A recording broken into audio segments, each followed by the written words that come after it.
Welcome to the sixth in the CLE webinar series.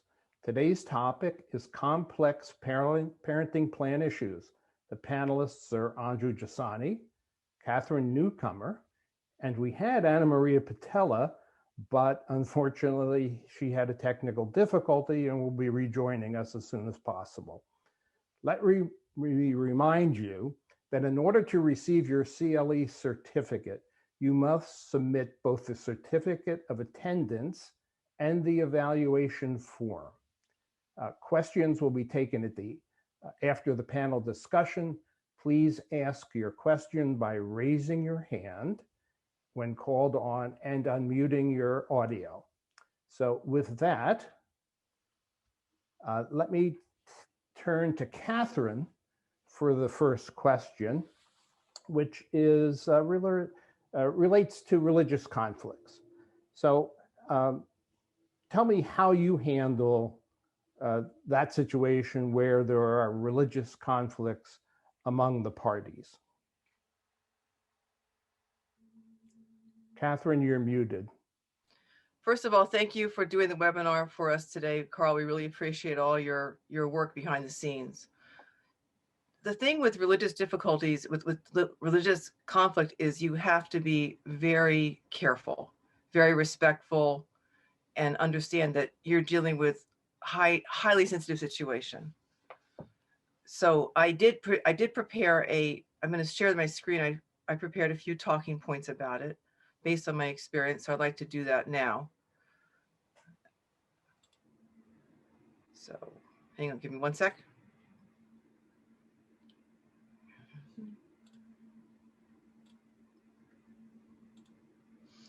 So I think that, as I said,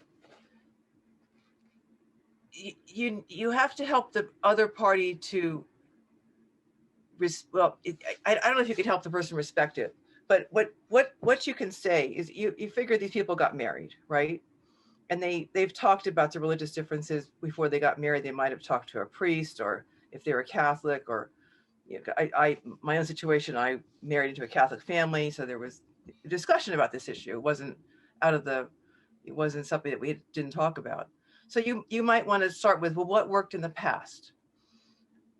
It could be that one of the parties has said, well, I don't want to practice that religion anymore. I want to do my own thing. Maybe they converted to Judaism. Maybe they didn't. So it's not always going to be simple. What worked in the past may not be working anymore. And maybe the wife or husband might be ready to go back to their comfort zone of their own religion. It could be touchy. Everybody's difficult. Everyone's different. And it's not a cookie cutter situation for this. But what you can also think about is you could help them to see the difference as an opportunity. Now, a lot of us growing up, especially, in Morristown, we had a lot of friends who were both, Christian and Jewish. Some kids had both holidays. So that was something that the children could enjoy, and they could celebrate different holidays.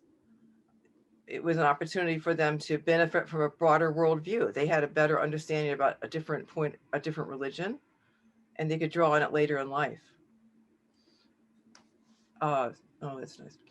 So that's something you could talk about, because people might be very emotional at this point. So always try to frame it in a positive way. And then also, if people have religious training, you have to, of course, frame that into the parenting plan. Then they have to agree on that. You have to be very careful about interjecting any judgment. Say you're a Christian and they're Christian versus another religion. As a mediator, you cannot have any judgment, and you can't take it. You cannot have any perception of taking a side. Even a head nod. You can't nod him. Just nothing. Then what happens if one of both parties will not budge? You always go back to what's best for the children. See the religious difference as an opportunity to model good behavior for the children. So, you could say you're very religious and religion is very important to you, but what if you're just being terrible in your behavior to other people? So it's a good opportunity for them to model good behavior. Maybe they can be thinking about that. I mean, as a mother of grown children, I can always draw back on my experiences in high school that children are not empty vessels. They're very capable of seeing, you know, they see things, you know, they're not just these little creatures that don't have their own point of view.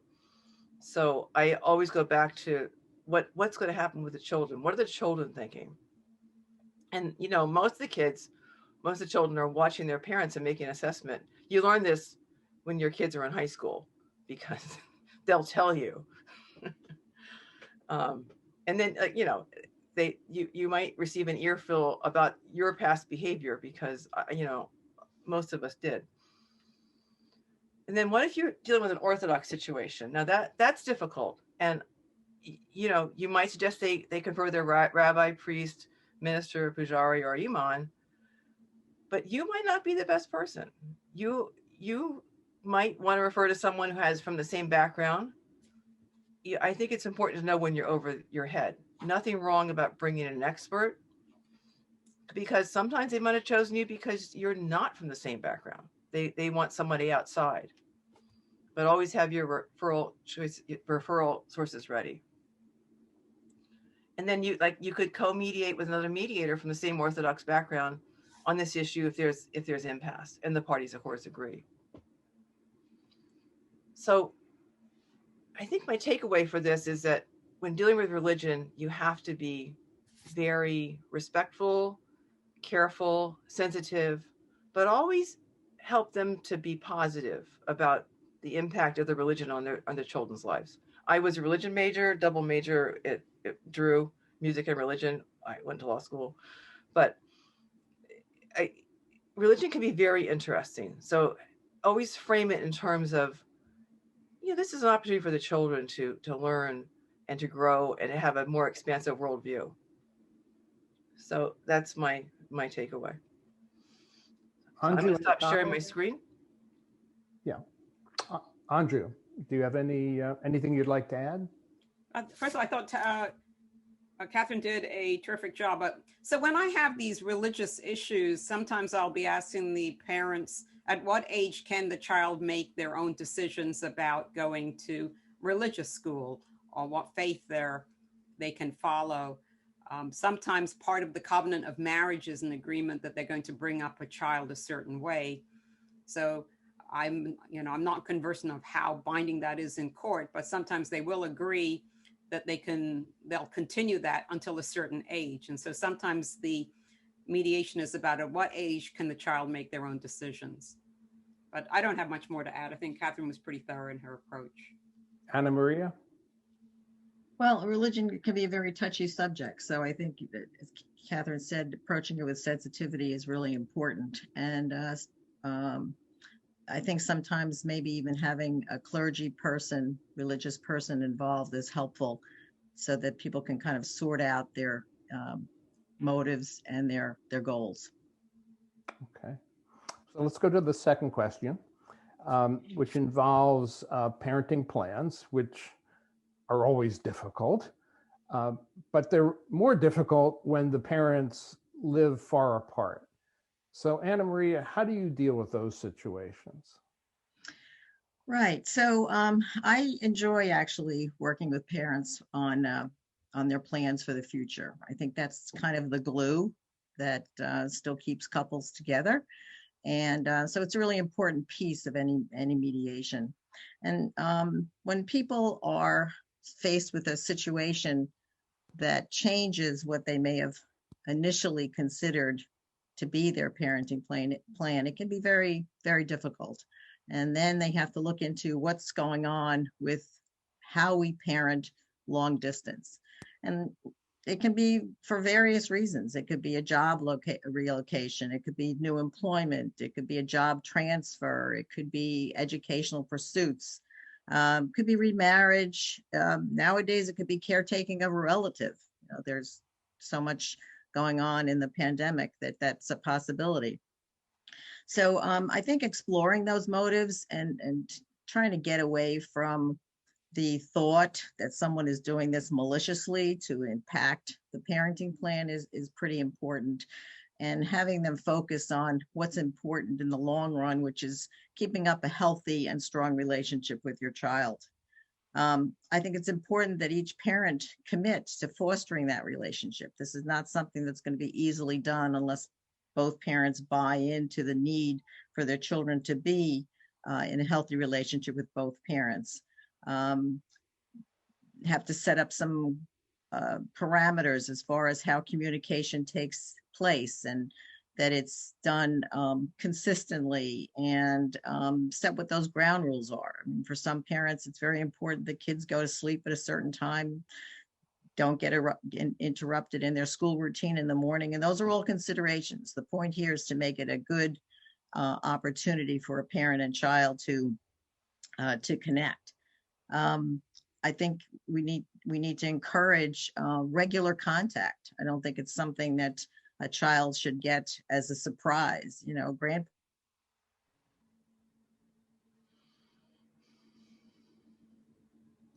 Well, we have another technical difficulty. Anju, do you have anything to add to this? You know, since I haven't heard Anna Maria's full presentation, I might be covering geography she's planning to. But why don't you go ahead anyway, since we do not have her. So my viewpoint on this is the worst place to go through litigation, because once the parties are alienated and you do have some type of moving, it's very hard to have that cooperative relationship that parents need to have. There has to be more communication, not less, when you have one of these geographic moves. But I also think that when you're doing these mediations, you need to be really creative in options. You know, for instance, because I have very few moving cases for my Hunterdon office, but in Hudson, everyone's from everywhere and going somewhere. And so you really have to talk about, you know, the options. For instance, kids going to junior high with one parent, but high school at the other parent. Anne Marie's back, so I'll defer to her. I'm so sorry. I don't know what is going on here today. So I think it's important not only to have that routine, the regularity of it, but also to make sure that children are aware that the contact is going to take place. So have a calendar, confirm dates and times by email or texts. So people, you know, kids and parents will know that they're going to take place and it's not going to be interrupted.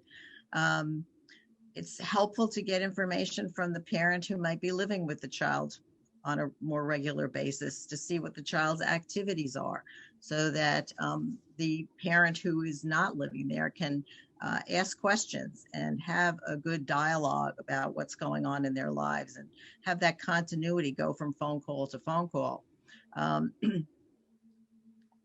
Make sure the parent is inquisitive, you know, be curious.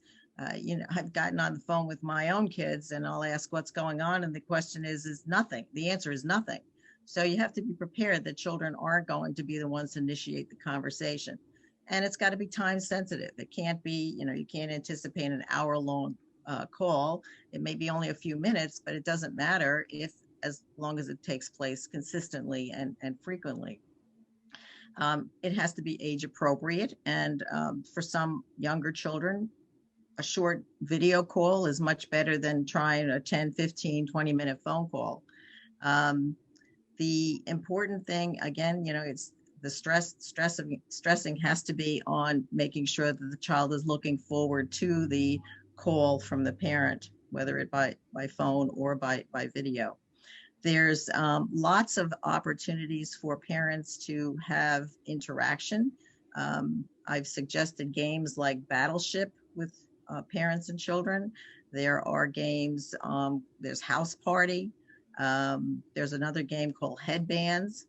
So you can really interact really well with a child depending on their age, and make sure that the phone call or the video call is going to be really productive. You can also do it by letter writing. That's kind of a lost art these days, but kids still love to get mail. So just the postcard from wherever you are, it doesn't even have to be that you're traveling. Just go down to the local drugstore or wherever they sell cars these days and put something in the mail to let them know that you're thinking about them. Many children have phones these days, so text them a joke or a riddle. That's a great way to start the day or end the day when you have something from your parent that you can share a little, laugh or giggle about. So it's really being creative and coming up with new ways of making sure that that connection stays strong.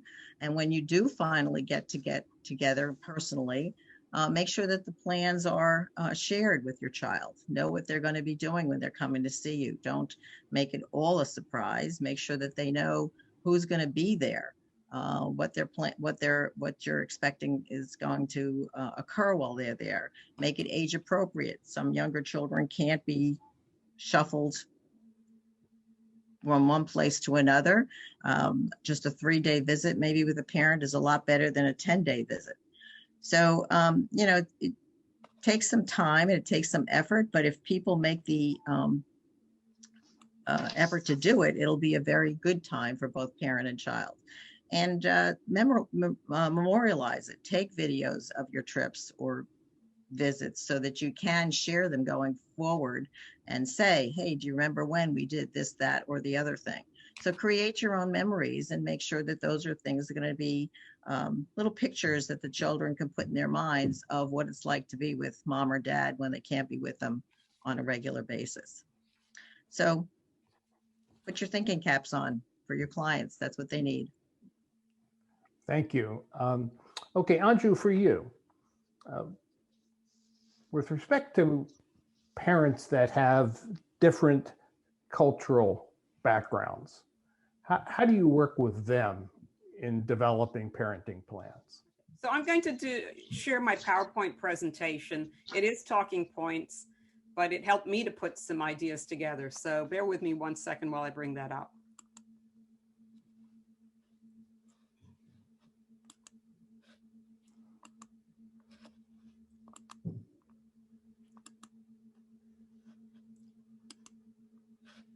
All right, so I'm going to be talking about cultural issues specifically related to mediation. And first of all, when we talk about culture, it's the way of life of a people, including attitudes, values, beliefs, art, sciences, modes of perception, habits of thought, and activity. And I think when we think of culture, we often think of race. And so I wanted to just talk about very briefly the idea that when people come from different cultures, there's more chance of divorce because there are differences in the way we were raised, perceptions, and so forth. And that doesn't mean that interracial or mixed marriages or so forth can't work, but it means that it's harder. And I can say that from personal experience. So, and there has been an increase in interracial and interethnic marriages. In 2015, the rate was 17% versus 3%. Not so long ago. And so I think these statistics are helpful. And Catherine, Anna Marie and I are going to be sharing our PowerPoint, so you don't have to take a lot of notes. I know there was a question in the chat about some of the games she was talking about. We'll share all those with you afterwards. There are so many statistics. I don't want to get into them, but among different races and ethnicities, there are differences in intermarriage. So even within culture, there are so many nuances, right? So someone who's Irish ethnicity married to someone who's Italian, there's no statistic on that. Immigration versus first generation. I mean, I can tell you in my own ethnicity, there's a whole lot of difference between someone we call them off the boat and someone who's raised here. Even someone from the North and South, that's a different culture. Within India, there's Punjabis, there's Gujaratis, and there's so many other people, and those are all very different cultures. But even think about New York City, the difference between someone from the Upper East Side and the Village, it's a different culture. So there are very many nuances in culture that we all need to be aware of. They're so subtle that we can take them for granted. Specifically in divorce, with different cultures, we have different views on issues. It could be attitudes towards money. For instance, when you talk to a European about money, they may ask you how much you earn. Americans are very reticent to share that. They may have differences in child rearing responsibilities. You know, when we are talking about typically people in the United States, we've gotten to a point where people share a lot of child rearing responsibilities. But if you're dealing with immigrants, they may have a different view of responsibilities. And you can go down this list. It's just a start. A big one is the view of family, the view of nuclear versus extended family, and how involved is the extended family in raising children. So when you have these cultural differences, they certainly affect a marriage, and they're going to affect the way people deal with divorce. So here's the challenge for the mediator, which is that you need to avoid stereotyping based on your perception of a culture, what people may think. And I think one of the best ways to do it is allow people to actually tell their marriage story. How did they meet? You know, what was involved? How did, you know, what's their view of each other's cultures, each other's families? What did they decide for their goals for their children and how to raise them? Understanding, as Catherine also mentioned, the status quo may not hold in divorce anymore, especially if one party acquiesced in the marriage. Okay, we'll raise the children Jewish. It's not something they really wanted 100%, but they felt that's what they needed to do to get married. But now as they're getting divorced, they want to go back to their own culture or their own religion. The question for the mediator is, can there be different rules in mom's house, dad's house? You know, can you parallel parent? Do you always need to have consistency between the homes, or can each parent have their own consistent rules? Who else is involved in the dispute, especially when you have these extended families? You have every auntie and uncle, if you're Indian, involved in getting their vote in whatever's going on in your divorce. And then the question is, who is a trusted arbiter in their family? Is there someone they view? It may not be the mediator, maybe someone they both trust, a good friend. And then why are they in mediation with you? They chose mediation for a reason. And of course, we always get to, well, if they can't agree on a cultural difference, what would happen in court? I'm not going to go into the case study, but I thought this would be a good case study to do for another session. We have parents who've been married. They have 2 children, and the father is from India. Mom was raised in New Jersey, and they met while they were getting their MBAs. Dad now they're getting divorced. Dad wants to be able to take the kids to India in the summer to see his family. And he also wants the kids to attend cultural or language school on weekends. He feels the kids should have a chance to learn their own culture.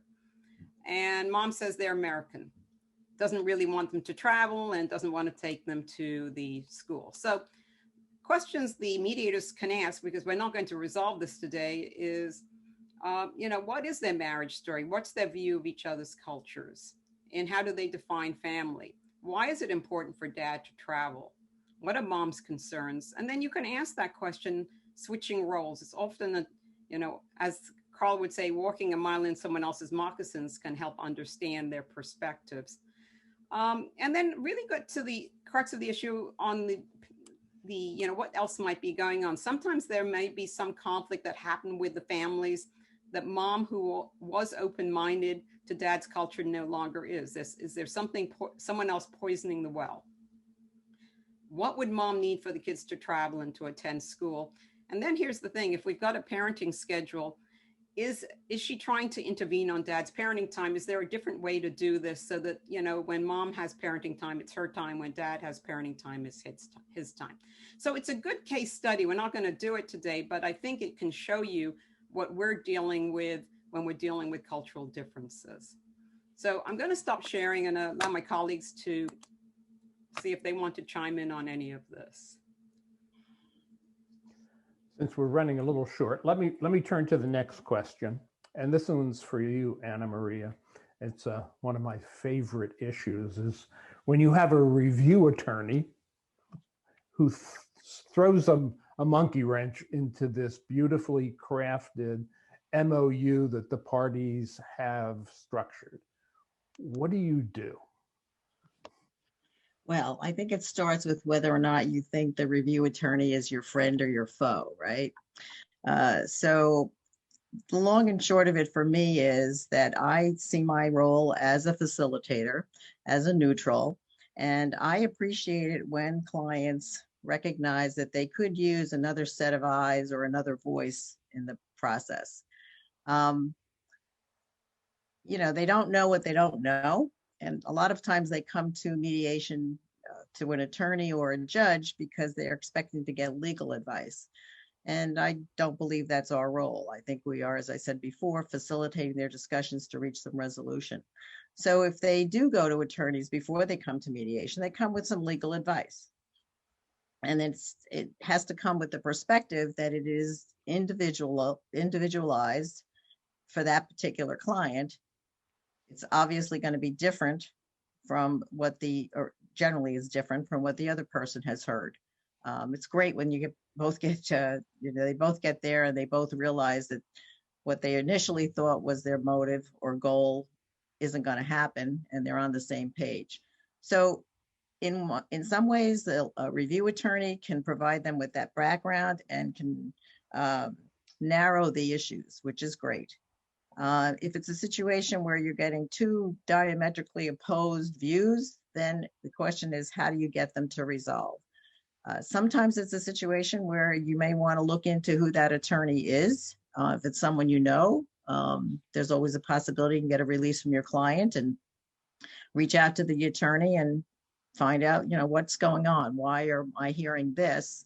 And I'm not so sure that that's necessarily what I've heard in the mediation. So you can look to attorneys as being a support in your mediation. I don't think that most attorneys are there to tear apart mediation, at least not nowadays. It might have been several years ago, but I don't think that's the case now.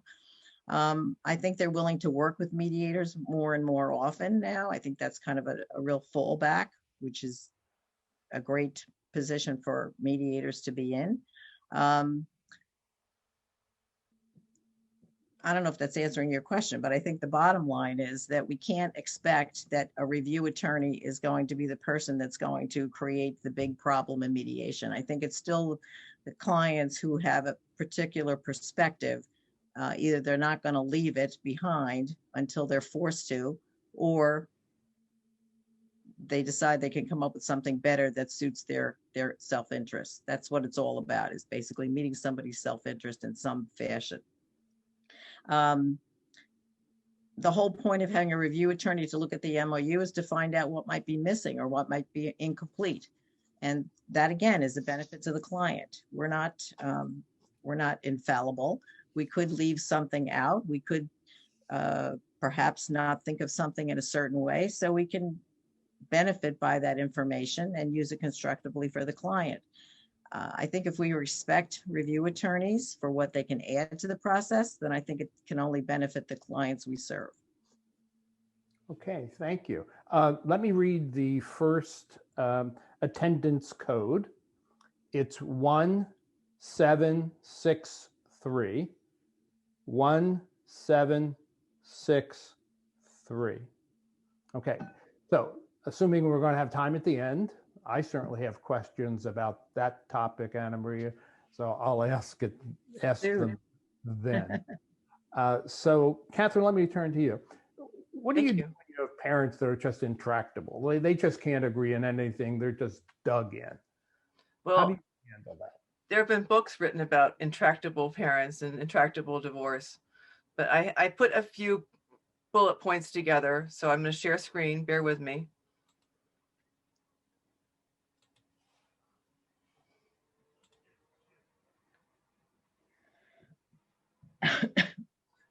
And you can make it bigger on your own screen. I'll make it bigger on mine. I just wanted to tie into what Anna Maria was saying about review attorneys. I think I'm a mediator that thinks lawyers can be very useful in the mediation process because they give a ballpark as to what's reality, hopefully. So I think it's very important for couples to have met with an attorney at some point during the mediation so they get an idea of what the lawyer can frame their legal issues for them in a way that I cannot as the mediator, because that's not my role. So we've all seen this. We've all had some very difficult clients that come into our office or we have to deal with. And I think the most important thing is for us as mediators is we have to understand we might not be successful. I think the more we get our ego invested in, I'm going to fix this, I can solve this problem, it's going to, most likely it's not going to settle. And you always have to go back to the fact that you cannot settle this for them. They have to settle the case, and you're just there to facilitate the process. So I think when I was first a mediator, I tried, I really wanted to make it happen. And you can't. It's like trying to change a person. But what you can do is you can lay the groundwork that help them to find places that they can agree. Another thing to think about, and it's a little hard to think about it, but when you have an intractable couple, one or both parents might have a personality disorder. I mean, there might be a borderline personality issue. It could be whatever, I'm not a psychologist, but there could be something else going on that we don't necessarily always deal with. So they might need a coach or a therapist in this process. And always, going back to, they should have legal advice so that they're mediating with them in the shadow of the law. And you can develop worst case and best case scenario with their attorneys, remind them how much these scenarios might cost, always ground it down into the reality. Parties become more realistic when they understand the price tag of intractable behavior. Never use the word difficult. Never go to difficult. Never label them. Just go back to the psychological and economic impact on their emotional tug of war. How is it affecting their children? Because even if they have a personality disorder, hopefully they love their children. I'm sure they love their children. And I think another thing to think about is, I think we've all done it, is that when somebody you're having an argument with somebody and the person's saying whatever they're saying, and you might hear a little bit of what they're saying, but that you might be immediately thinking about what you could say to counter what they're saying. So, I mean, they might not even be listening to the other party. So I think it's very important to draw both parties' attention to, what are they saying? Rather, we always say what I heard you say, and blah, blah, blah. But I think if we can get them, if we notice that they're not listening, maybe we can get that party or both parties to rephrase what the other party's saying. And we can, all those skills we use about restating, reframing, summarizing, but always go back to the kids, the children. If you can focus on the children and what they need, it can be a pathway out of the impasse, because they do love their kids. I always say, this was the best of your marriage. And I always talk about their children. I always talk about the picture I want to see a picture of the children. So, I always praise the child, how cute the child is. And it sets the tone. We're here about the children, not about your struggle with each other.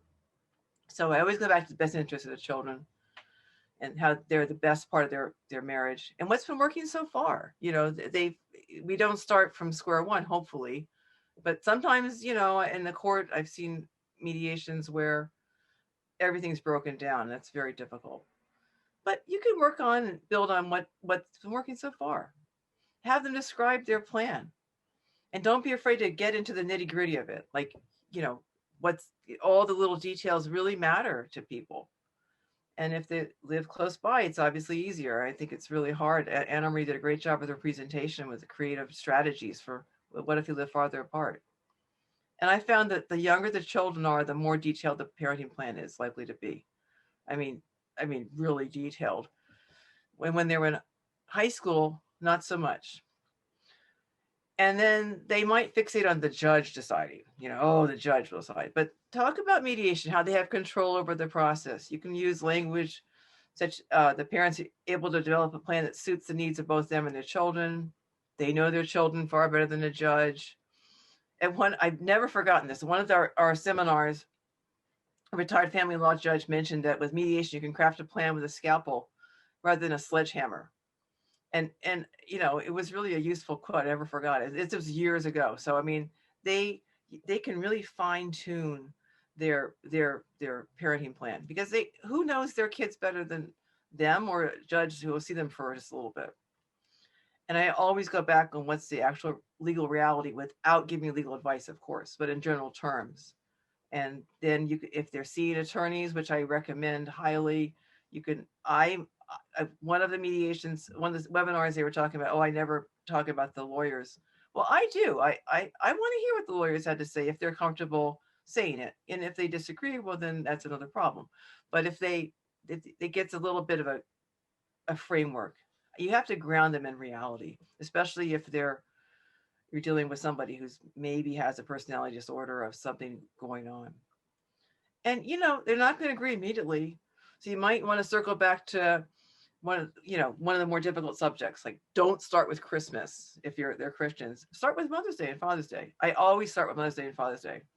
I only had one case that they didn't agree on Mother's Day and Father's Day, and it didn't settle. I should have known. Stick with them, but do not allow them to wander far away from the issue at hand. I mean, it's good to uncover the elephant in the room, but don't get bogged down in past recriminations and hurts.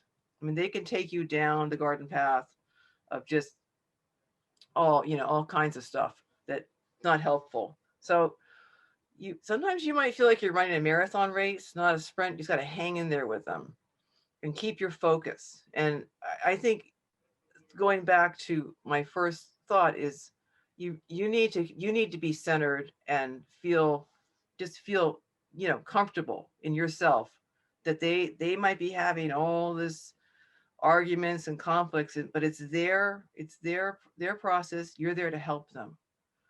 And that's the best you can do. And at the end of the day, you may not be able to help them. They might need to spend money, on legal actions and spend lots of money.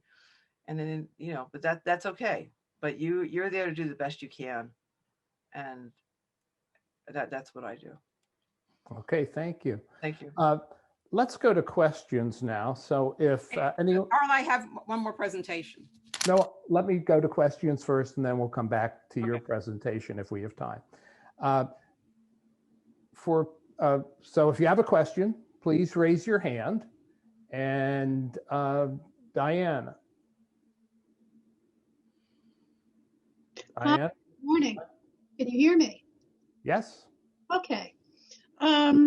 One of the problems that I find in mediation, and I do have a situation where one parent is discussing bringing the children to her homeland, etc., is the primary caregiver just not trusting the non-primary, for example, a mom who just isn't going to trust the husband, and a lot of this is past just hate and focus on negativity.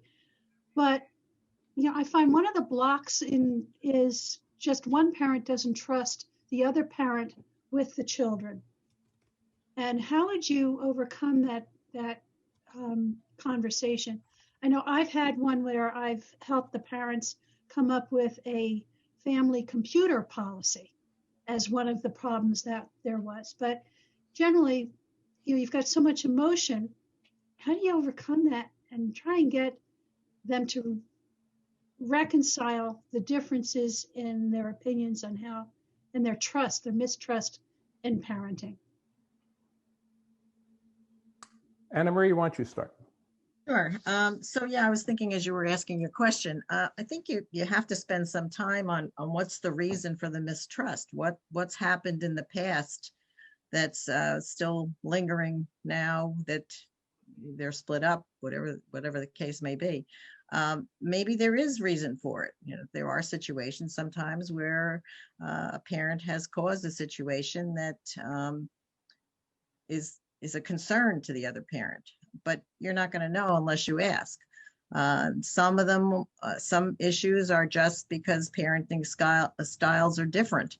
And maybe that's the type of conversation you have to have as to whether or not it really impacts on, the health and safety of the child, but maybe it's just that they're not mirror images of each other. And that happens a lot in families. So I think you have to start with what's happened or what's going on before you can really come up with any kind of solutions to make it better. Let me throw out an idea and you react to it, which is, how about penalties? I mean, if there's a lack of trust and one party does not perform, could you have some sort of a penalty?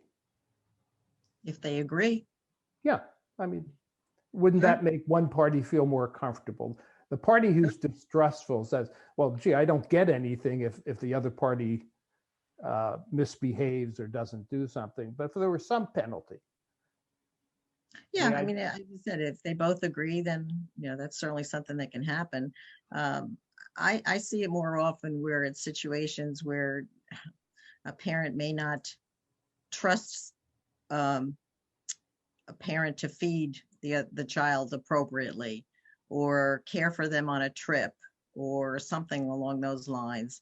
And I think you just need to go back as to how did that come into play? Was there something that occurred in the past? Maybe that needs to be addressed and remedied. So it's dealing with, I think, with those kinds of specifics for me that makes the solution come easier and work better. Any other comments? I think oftentimes people talk about penalties, but they're very hard to actually put into place. You're going to bring the kids back at 10. Every day, dad brings them back at 10:05 instead. What are you going to do? Hit them with a wet noodle? So, but I understand that, in terms of penalties. The issue, I think, sometimes is when we're in mediation, everyone wants to be right? And so parents get stuck in wanting to be right. I know how to feed my children better. I had one client who complained that dad fed the kids ramen noodles. I feed my children ramen noodles too. So she probably wouldn't approve of my parenting. I think if people really don't agree, sometimes you have to figure out who they trust, whether it's the child's pediatrician or someone else, to make that decision on an ongoing basis. It's not going to be me. But those high conflict parents end up with those parenting coordinators in the end. And I talk about that in my mediation. It is better if you can come to an agreement, because when you have clients who can't, they end up with the parenting coordinators long term. And that is a really hard relationship to have. And do they want that? When two parents are intractable or really just feel like they're right and the other person is wrong. And it's very expensive. And it's intrusive. It's really intrusive. It takes away your parenting and when you're giving someone else that, day-to-day decision making. But you can also do a stepped plan where they can build trust, maybe not a big vacation over to India perhaps, but you could do smaller vacations so the other party starts to feel comfortable. And I agree completely with what Anna Marie was saying. You need to find out why there isn't that trust. That has to be explored. Okay, Jay, you have a question. Please unmute yourself.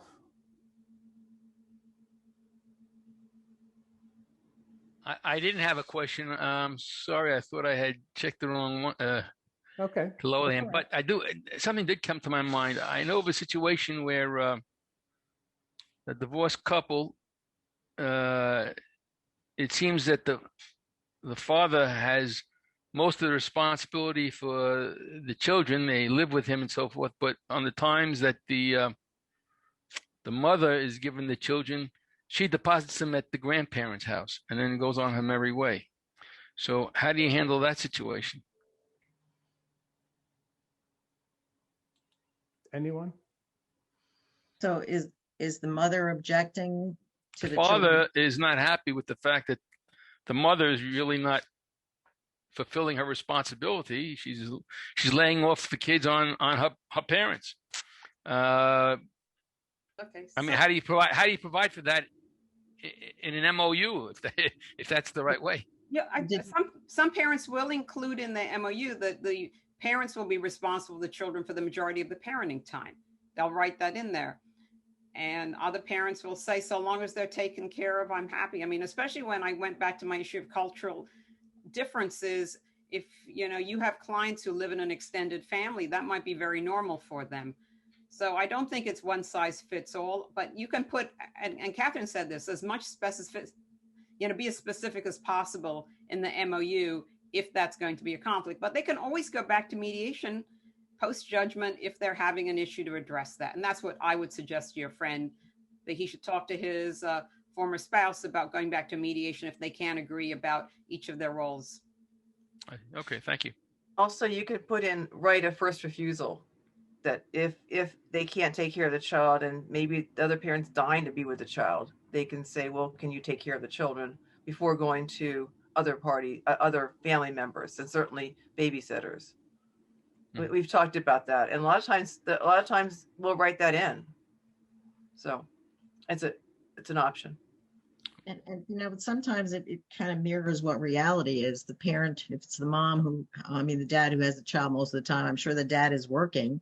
So he may go to work during the day when the child's in school. Maybe the mom is working on weekends and she has to go to work and leave the children with her parents. So I think you have to measure the reality of the situation and see what works best so that children do get a sense of their parents' lives too.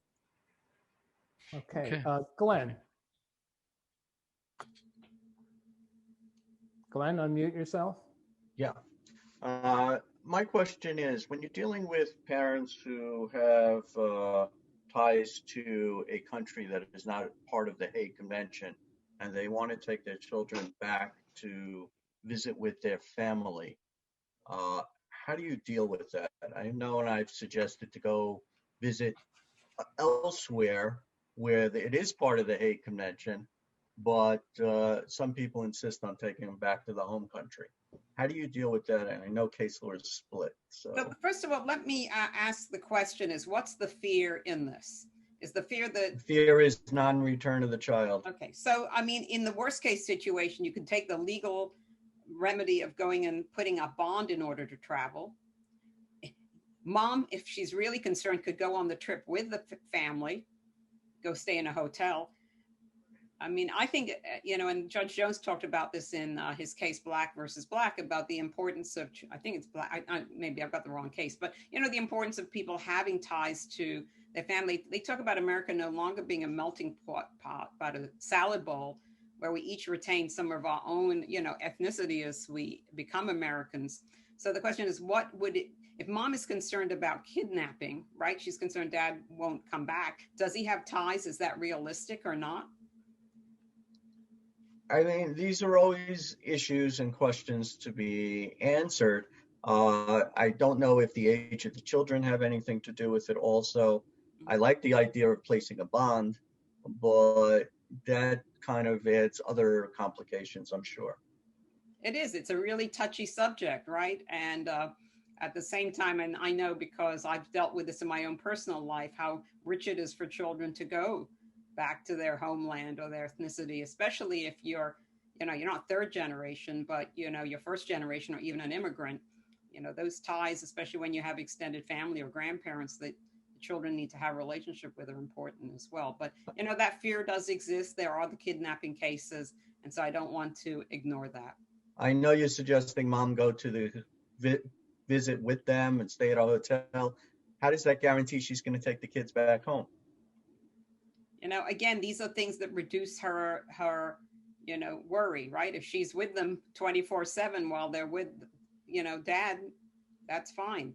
One of the questions I ask is, when they were married, did they go back to the homeland, and how did they handle that? Does dad have ties in the United States? Does he have a job? It's different if someone owns nothing, owns no real estate, has no ties, versus someone who really has ties to the community, right? Some of these things are realistic fears, and some of them are, our worst imagination. So again, they do happen, but that means no one would travel anywhere, if it wasn't a Hague country. And what is that, and the Hague, can only do so much. That means that they will, if they find the child, return them versus not assist. But you have to find the child, that's a challenge, right? Always. Okay. Susan. Unmute yourself, Susan. I'm unmuted, thank you. Nice job, guys.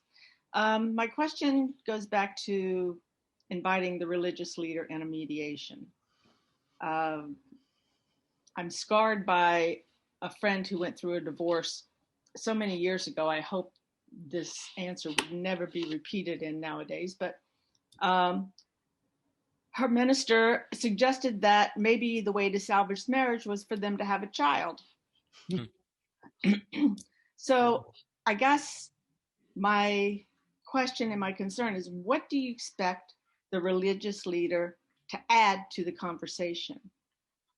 What would they do to help the impasse? And then you always have parents who aren't equally committed to the faith. Or you have different faiths, as was mentioned. It appears to be easy to say, oh, let's invite the rabbi or the minister. But what do you expect them to actually do? So I didn't throw that out there cavalierly. I meant in the right situation that might be an opportunity. I don't necessarily think that that's something that's your first go-to. That's just one of the options you may have available. There may be somebody that both parties feel comfortable with, and that might be something to utilize that person. But no, I don't think that's an automatic go-to. I think certainly religious persons can create more problems than not if they are vested in their own way of how something should be handled. So again, just an option. I don't say necessarily it's something you want to use in every case, but it might be possible if it's necessary to use one. Absolutely. Okay, let me read the second code before I forget it. It's 5286. 5286. Okay, and Catherine, you were going to say something. I mean, certainly it would depend upon, people would have to agree with someone they're comfortable with. And fortunately, we're in New Jersey, so hopefully we wouldn't have anybody too terribly extreme in either end, but you never know. I mean, it's, when you're dealing with difficulties with religious differences, you'll kind of do whatever will work. And if it's helpful, it's helpful, but life is full of risks. It may not work, but at least it's something you can try. But I wouldn't try it first. It would be one of my last resort type of efforts. At least that person would be able to explain when they saw that situation before, what some of the options were, how other people in their similar situation handled it. Exactly. That's very well put. Okay, Anju, I put off one of your questions because I wanted to get to some questions, Q&A. So let me go back to that one. How do you mediate with people who have never been married? They're parents, but they've never been married. Okay, so I'm going to do a share screen with talking about this. And this is really a great topic because I think that this is a growing area of practice. And just statistically, 40% of births in the United States are outside of marriage in 2016. So that should give us a perspective that, even though we may not be mediating a lot of these cases, there is an underserved population that would really benefit from having mediation. And I think in my practice, when we talk about never married parents in court, that's called the FD docket versus if you're married, it's the FM docket, or if there's domestic violence, it's the FP docket. I'm finding that this is more prevalent in urban areas. So I have more never married parents in my Hudson office, my Hunterdon office. And obviously I'm getting a subset who are able to pay our private fees for mediation. And most of my clients have lived together before. That is a different statistic than what the court is seeing when they're seeing never married parents, especially young ones. They may never have been married before. Those are harder to mediate because they don't know what each other are like in terms of, whether they make their beds frequently, what they eat, what they cook. And I think the challenge with never married parents is when you don't have divorce, you never have a dividing line, right? Marriage is like getting married is a demarker, getting divorced is a demarker. So moving out is the great demarcation for people who are, never married parents separating. And, we don't have common law marriage in New Jersey. So even if people have lived together 15 years, that doesn't make them married. I find most of my clients who are never married uncomfortable about going to court, but they have a conflict and ultimately they come to mediation. Sometimes I'm getting referrals in Hudson County from the court because they have a financial issue. And unlike the mediation program for economics, they don't have a program for that in court. So they are looking for assistance. There are a lot of similarities and differences for people who are never married versus people who are getting divorced. For instance, if they have owned property together, they have to divide it, but there is an equitable distribution where you have a partnership where the in a marriage, the wife may be entitled to a portion of the husband's pension, as an example. And you really can't divide pensions if people aren't getting divorced. You still have parenting plans, you still have child support, you still have to address college, still have to address life insurance for the child, health insurance for the child, and you still have to allocate tax deductions. You're not looking at transfer of pensions. There isn't alimony. In very, very few cases, there's palimony, and that's a whole different topic that we could talk about in a different webinar. You're usually not looking for talking about health insurance for the spouse. There usually isn't a name change. And you don't have the Social Security rules that apply to married spouses, which can be a huge challenge for people who've lived together for a long time, where one person may have been an artist who hasn't earned a lot of W-2 income. And now they're separating and, you know, they don't get that benefit. So the court is seeing the never married parents that are younger, the at-risk parents, and those oftentimes they don't have enough money. And those times, those people are very unrealistic. There isn't enough money to go around. And now they're looking at child support obligations that are really challenging. And then without alimony, if there's a disparate incomes, that can mean a huge difference in the parents' homes. I mean, alimony can really help when people are getting divorced to provide some comparable standard of living, but you don't have that with never married parents. You know, a few parents, and I've done these cases, they will say, we want to do our separation as if we were married.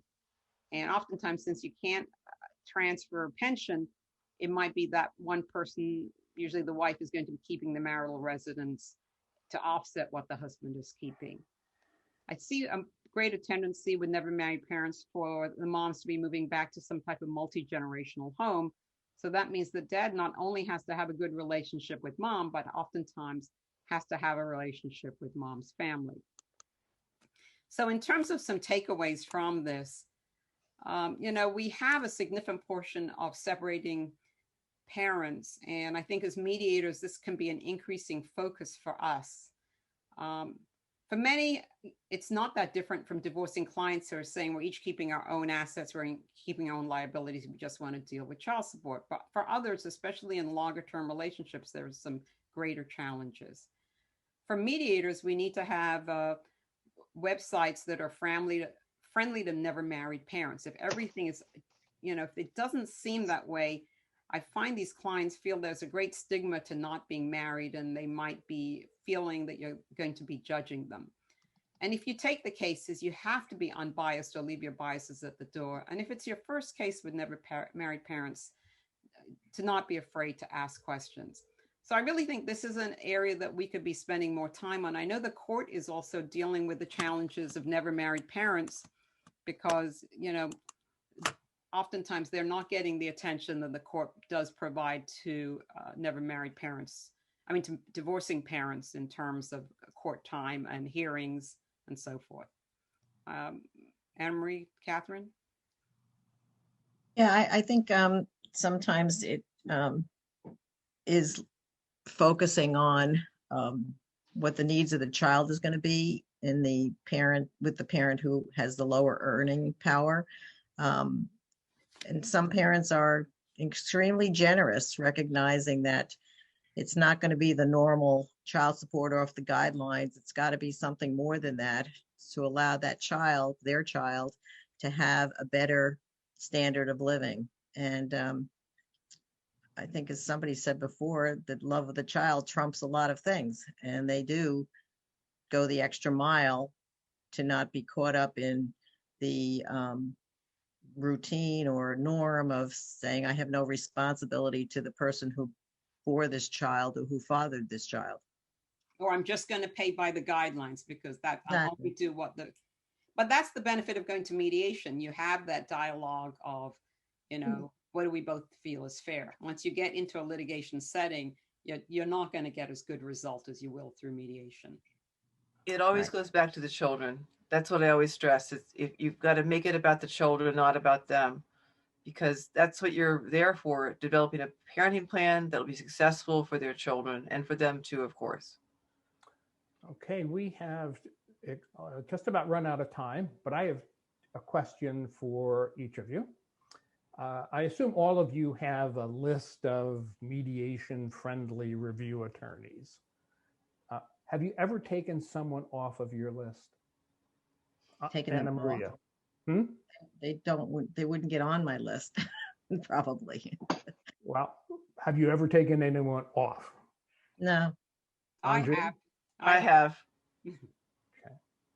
So what I've had the experience that someone is mediation friendly, and all of a sudden, for whatever reason, they're taking a very different view or a difficult view of the case. And I try and involve the attorneys during the process. And sometimes it may be that there's something that creates a bias, or maybe you don't really know, but I just feel like those are trusted colleagues you have on the list. And when you're no longer comfortable, you remove them. Catherine? I'm not going to get into the details, but it had to do with comfort with, basically something I saw I didn't really like. So I took them off my list. Right. But they were someone who did a good job before, right? You'd had Right. a positive experience before, and then something happened. Yes. I'm not going to get into any details. Okay.